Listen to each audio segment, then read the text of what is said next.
Baba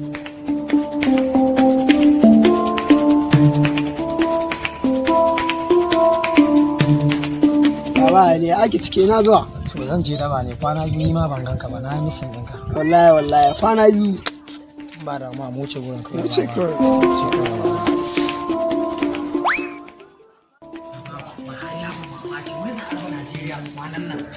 Wani wannan ba Allah yi wa kai.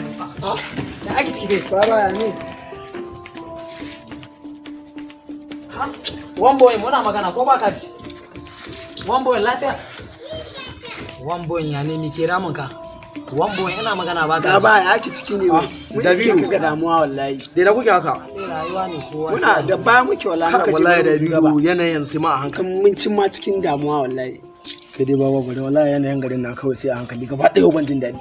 Na zo ma da wani labari baba idan ka ji wannan labarin ba za ka ƙara bakin ciki ba har abada. Shikenan ina sauraron ka.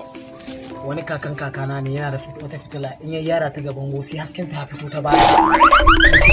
Kai da za a ce zai yara ta a ƙasa za a samu kusan idan safiya zai waye za ka duba ƙasa za a samu kilomita 6. Ai ko bare in gaya ma. Wani yayana ne akan almubazzaranci ne. Da Lagos yake hawan jirgi ya je Maiduguri ya so dawakin naira 30.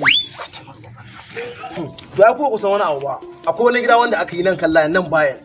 Gaba ɗaya kamfanin Dangote da na Kano da na Kaduna da na Lagos da na Ibadan da na Zaria da na Zamfara duk sai da an ka zube cikin DDS na amma ko ta suwa bai ba. Kai ƙarya hake yi baba wannan maganar baya shiga Ƙarya hake yi baba. ba wani ƙarya hake yi. ƙarya hake yi Kana zaman zirga mana ƙarya. Ku tsaya ku jiya. Ƙarya kake. Magana garin da ƴan ƙaya na kai Allah ka mai san leda.